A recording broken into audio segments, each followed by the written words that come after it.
The path to a better life begins with a simple step. Empower Radio presents Simple Steps, Real Change with Cheryl Maloney. Empower Radio. EmpowerRadio.com. Here's your host, Cheryl Maloney. Well, good morning, everyone, and welcome to Simple Steps, Real Change on Empower Radio. I'm Cheryl, and I am thrilled to death to have the woman who did my very first radio interview when I started doing this with me today. And if you have ever gone through massive adversity and challenges in your life, you're going to want to stay tuned to listen to the very special, and I call her unsinkable, Lisa Jesswein.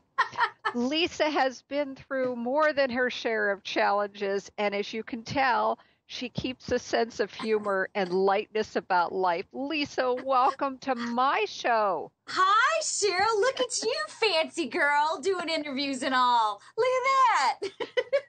I remember when we did the first show together, and I was scared to death, and you were just a sweetheart. But we went through that entire show, and it did not record. And we had to do it again, and I thought, oh my God, am I ever going to survive this? And you kept such a great sense of humor, and you always have, that it's made doing radio shows fun. Oh, well, thank you so much. Because humor is a big part of that. Because even right there, that example of how we did all this work and then, we got like knocked down on the ground and we had to do it all again. It's all in the approach. It's all in how you look at it, right? Well, it is, and you've always made it easy. Well, for those of my audience who haven't had a chance to hear Lisa before, you have to give them a little bit of your background and all this adversity you've been through so they can gain some perspective. Sure. Let's do a little bit of that. And also to tell you about, the good going along with the challenging as well. I was born with what's called dysplastic kidneys, which just means they're too small. And I used to go to clinics and get my blood drawn every week starting at age 7. At age 12, I went on dialysis for the first time. And if you're not familiar with what that is, it is a method by which a machine cleans your blood of impurities that your kidneys no longer can. And I would go 3 days a week for 3 or 4 hours at a time and be attached to a machine starting at age 12. And I did that for about 4 years.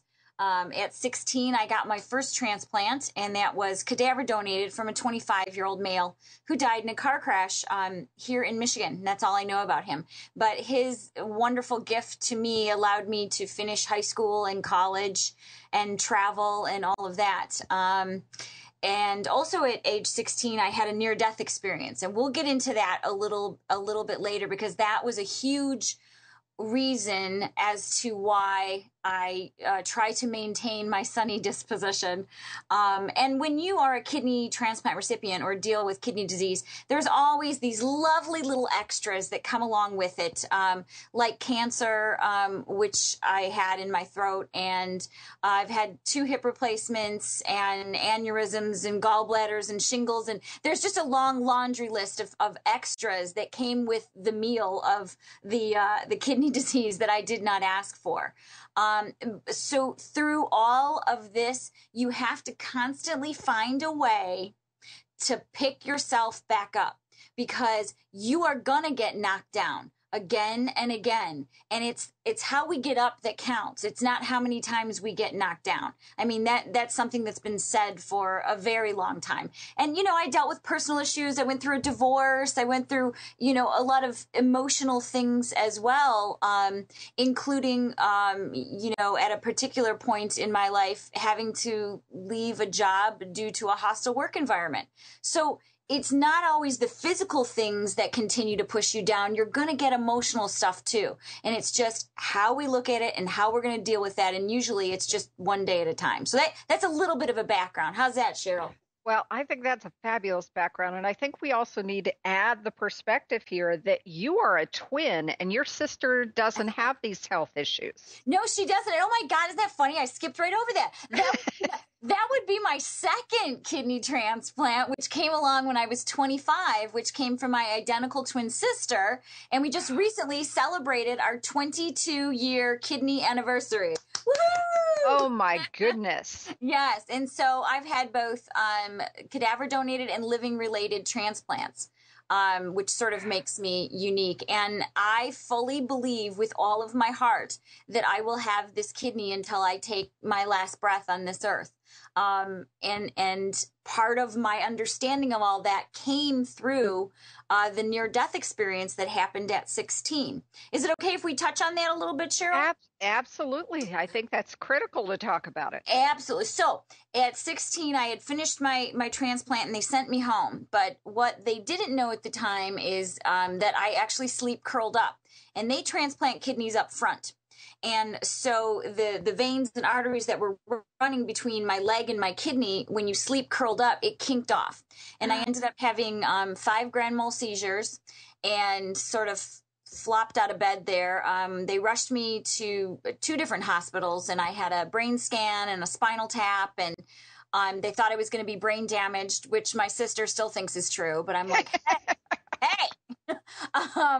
And during that time, I went somewhere, and I know where I was, and I am totally okay if nobody else believes that I was standing in front of God.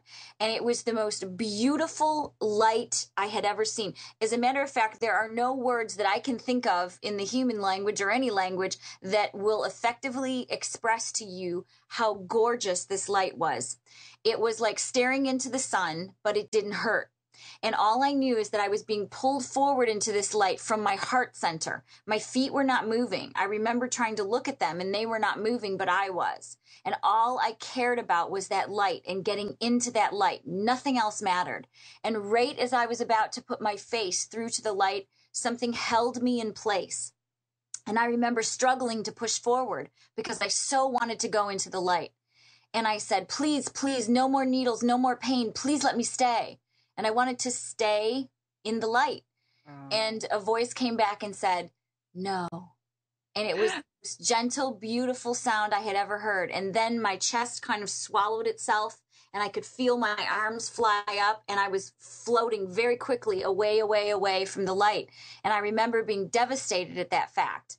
And then I woke up in ICU with my wrists and ankles tied to a gurney and tubes out of every orifice of my body, and remembering where I was. And I was sad because I so wanted to be in that light. So that really, when I came back, there were questions of why did I come back? What is all of this? And when I did return, my natural intuition, which we are all born with, was suddenly dialed up to a very loud volume, turned up to 11, if anybody knows what that means, referencing a movie. But it was really loud. And by that, I mean, I sensed things. I heard things. I understood things. And when I say hear, I'm not talking about an audible sound.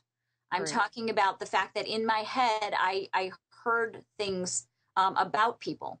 And so that began my extended journey into finding out about intuition, what it was something wrong with me. Was I a freak? I didn't know. And I found out I'm actually quite normal, Cheryl. That's the good news. Well, Lisa, as I listen to you talk, the one thing that comes across is you were very young when you had this experience, and you talk about being sad, but yet you've got this heightened awareness. What point was it when you realized that you had a gift and it wasn't sad, it was actually exciting? I would have to say that came along in my early 20s, because I started reading books and going to seminars and talking to people very privately. And I have wonderful parents who were very supportive about my journey, and a fantastic aunt who has since passed over, who actually started all of this when I was about 7 or 8. It was the first time I ever did psychometry, learning about energies and learning about how to interpret information. So I had sort of a starting knowledge, and then when this happened, it expanded. But in my early 20s was the very first time, early to mid 20s, that I gave a message to a complete stranger. And I was standing in front of this gentleman. It was at a video shoot, and I'm thinking he's going to think I'm a nut job, because I kept hearing, "Hi, this is Brenda. Hey, tell him that it's Brenda and that I'm fine. Tell him hi." And I'm thinking to myself, I am not going to say anything to this complete stranger. And that voice would not go away. It was kind of like an earworm, and it was repeating over and over. And so at one point across the table, I noticed he's reading The Celestine Prophecy by James Redfield. And I thought, well, maybe he won't think I'm such a cuckoo. And so I just said to him, excuse me, Brenda says hi and that she's fine. And the gentleman looked at me with very wide eyes and said, what did you say? And I said, nothing. I don't know what I'm doing. Never mind. And I started to get up to run away. And he grabbed my hand and he said, that's my sister. She just passed away. Tell me what she's saying. Oh. And that's when I knew that this was okay. It was all right for me to share. And so I would say that was the big moment when I knew that. Wow, that is amazing. Well, so you've come through literally all your life. You've had physical issues that have challenged you beyond what most of us have to deal with. But where along the line did you develop this great sense of humor? Because you talked about in your early years, even when you were having your dialysis, you were the one that was being positive with the nurses and the medical staff with you. You know, I think part of that came from growing up in a very loving family. And I'm going to say something here. It's going to make people laugh. I actually credit people like Carol Burnett and Lily Tomlin and Rich Little. And because I grew up watching Carol Burnett. She was my idol. And she would make me laugh. And so I think my creative mind also helped a great deal. The people that surrounded me, that tried to make my life as normal as possible. That's when I realized that this is going to help me feel better. If I laugh about it rather than complain, I'll feel better. And there is something chemical that we know that happens in the body when you laugh. And I'm not talking about false laughter. I'm talking about when something really makes you smile or tickles your fancy or whatever. So I put 2 and 2 together quite early when I would watch these shows that would make me laugh and forget about the fact that, you know, I could die. So that really, you know, helped me out a great deal. Laughter. I know people say, oh, laughter is the best medicine. It truly is. You just have to find something that makes you laugh. And another good thing is because I thought about, you know, how do I stay positive? How did this all happen? Part of it too is family, friends, animals, music, nature. All of those things can aid us in different ways. And I utilized every single one of those to feel better. And also creativity. Creativity is huge. For example, in choice, if you have to take a lot of pills, why don't you decide which ones you want to take first? There's a choice. Maybe you want the blue ones and then the pink ones. Or if you're the one who has to put needles into your leg like I did, you get to decide where it goes along the line. There's always a choice. You have to find it, and that's going to give you some of your power back. Well, and that's a really interesting thought about it, because for so many that are dealing with physical challenges, and you know, you dreaded the dialysis, you dreaded the needles, but you made a game of it. You made it fun so it wouldn't be as hard and painful for you. Oh, there is. When your choices are taken away from you, you have to find a way around that. For example, if you're in bed and you are unable to move, where is your mind going? That's a choice. You know, that everything has its ability to move. So if you can only move your hands, what are your hands doing? Are they clapping? Are they making something? You know, if it's only your eyes that you can move, do they look outside? Are you seeing a tree? Are you in that tree? You can put yourself in that tree. So it was part of the reason that early on when they realized that about me, they would have me go around to some of the new kids that came into the floor. And I was sort of like, you know, Julie, the cruise director. And I would pop in there and I would say hi. And I would, you know, boldly announce, you know, you can let this place get the best of you, or you can rule this place, or, you know, whatever I would say at the time. And I would help kids understand that power was in knowledge. Know what your blood levels are. Learn how to take a blood pressure. Understand about temperature. Know what your foods can do, because that was power. And so that's how they would utilize me in helping the other kids. And because they looked up to me, that made me feel better and made me want to be better. Because in those, as we know, with any medical issue, if you don't comply, you die in some circumstances. So you had to learn how to be okay with complying with what was asked of you. Oh, I can't even imagine. I know how hard this is for older folks and my mom and everyone that's been around for a while, but you look at this as a child, and even then you had this sense and knowledge that your attitude was a choice. The way you viewed what you were going through was a choice. And I think sometimes we forget about it, whether we're dealing with physical consequences or marital or financial, whatever the case may be. We always have a choice. It may not be what we would have preferred, but we still can choose and use our power. Absolutely. And you know what? Don't play the victim. Your ego mind is going to want to just play the violins and drag you down into the mud. That's ego self. Okay. When you, and I'm not saying that you can't get sad or angry or experience those lower emotions, because actually one of the things that helps me to stay positive is if I have a good old cry. And I'm talking about a pity party for one. I am down on my knees, letting it all just flow on out of me. Because you can't hold that stuff inside of you. That's what I like to call emotional chum. Y'all know what chum is? Chum is the fish heads and all that they throw off the boat to attract, sharks or whatnot. When you're carrying around all that stuff inside you, you are literally holding on to emotional chum. And you got to throw that stuff up every once in a while. And so, a good old cry helped you. Don't you think, Cheryl? I do. There is such an advantage to having that pity party and that release and one of my friends used to suggest, have it in front of a mirror. So when you're done, you can look at yourself and realize it's gone and just laugh. Because, it's like, all right, this isn't the way I want my face to freeze. No. And when you let it go, when you let it out, it's not going to pop up at the times you least need it to pop up again. You release it. So I think that's just such a wise thing to do. And you're so funny about all of this. I just love it. Oh, thank you.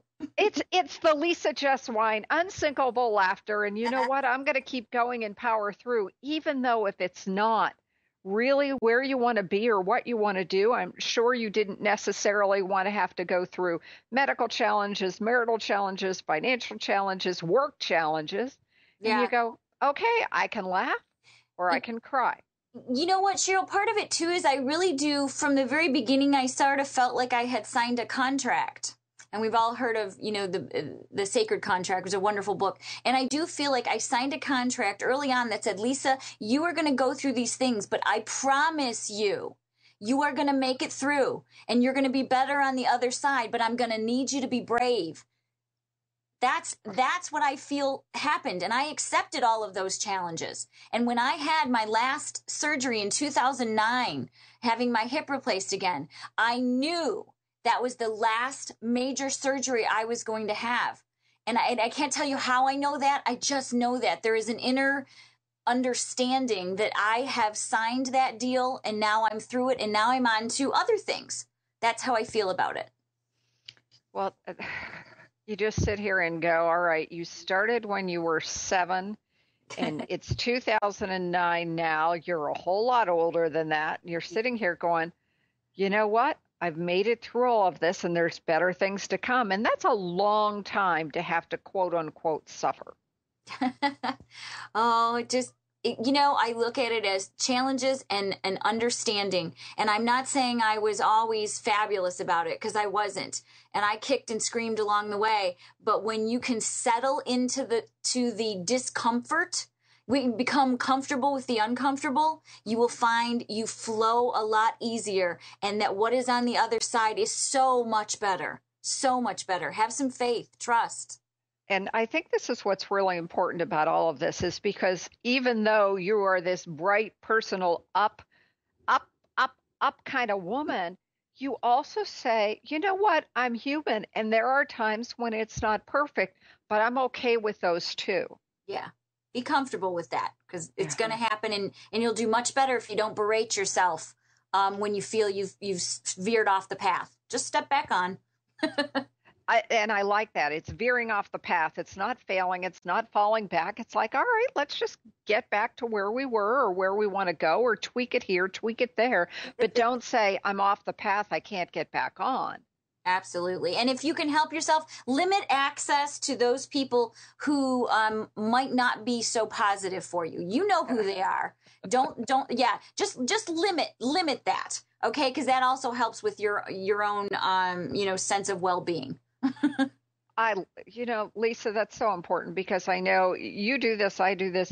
I don't surround myself with negative people. I bless them and I wish them well. But if they stay in that place of negativity, they're not helping us and they're not ready to be helped by us yet.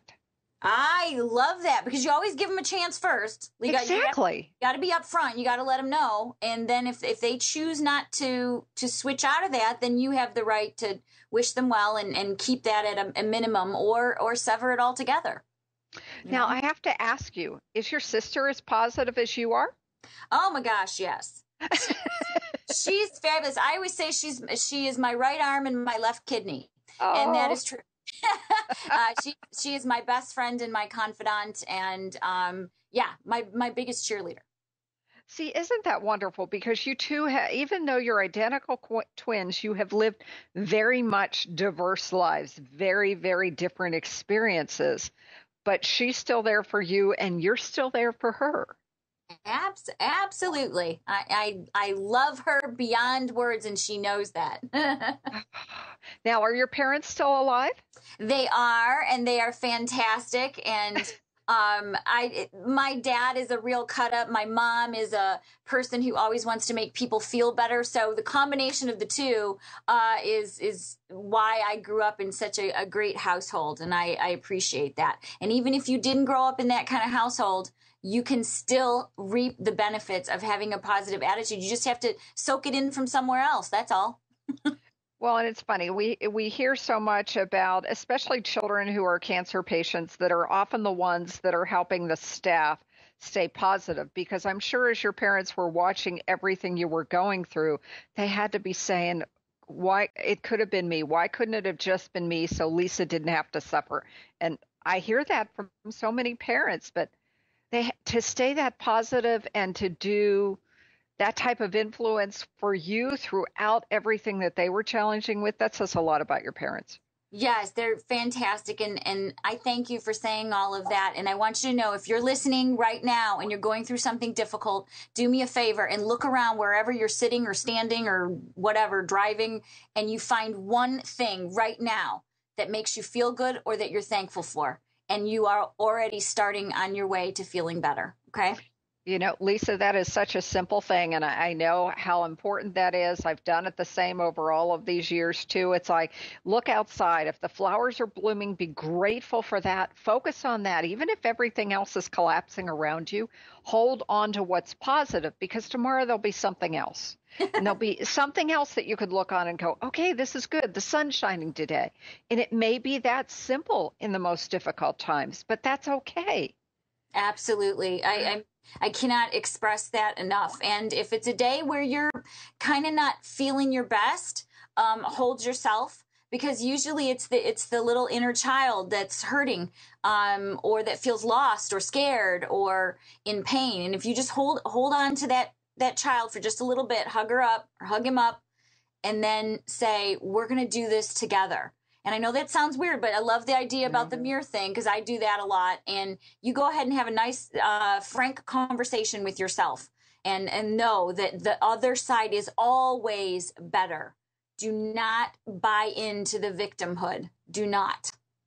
No, and that's such a good point because when you feel like a victim, you've given up all of your power. And, some folks, and I just get the biggest kick out of this in some ways, they just think, if they play the victim, people will feel sorry for them. And they do for a while. And then you realize all of your friends are staying away from you because you're that negative person that they're trying to keep out of their lives. And that's not what you want. No, absolutely. So let's find some music that you like, everybody, or play with your dog or cat. Start laughing and raise that energy. Oh, Lisa, I love this. Well, we're coming to the end of the show today, and I love the fact that you have your own radio show. So tell the audience a little bit about your show and how to reach Lisa. Well, it's called Real Life with Lisa Jesswein, and it's right here on Empower Radio. 12 noon on Thursdays is when you hear me. So you can click on empowerradio.com and find my show.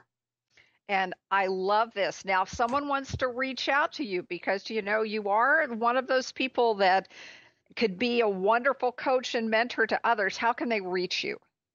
You know what? I'll throw it out there, and I'm going to go ahead and just give you my personal email address. How about that? So it's just my first and last name at me.com. So just Lisa Jesswein at me.com, and you can get the spelling right on Empower Radio. Wonderful. Lisa, thank you so much for being here and being such this positive, encouraging person to all of us today. Because what a fabulous way to start the day. I mean, I'm sitting here in Portland, Oregon. It's 9:30 in the morning, and you have just energized me. Well, good for you, Cheryl. You little superstar. You go out and you conquer the world. Isn't that what we're both doing? We are truly conquering the world and making it a better place for others. And your energy is just so fabulous. So your show is tomorrow morning at the same time that mine was today. So 9 o'clock Pacific, 12 noon Eastern. And Lisa, I can't thank you enough for everything that you have done for me over the course of the years. You started me off in this radio industry, and here we are on this show, and I'm ending with Lisa. So thank you. You are welcome, Cheryl. Everybody have a wonderful day. Thank you. All right. Thanks for being here. This is Cheryl Maloney with Simple Steps, Real Change on Empower Radio. You've been listening to the unsinkable Lisa Jesswein. Have a fabulous day.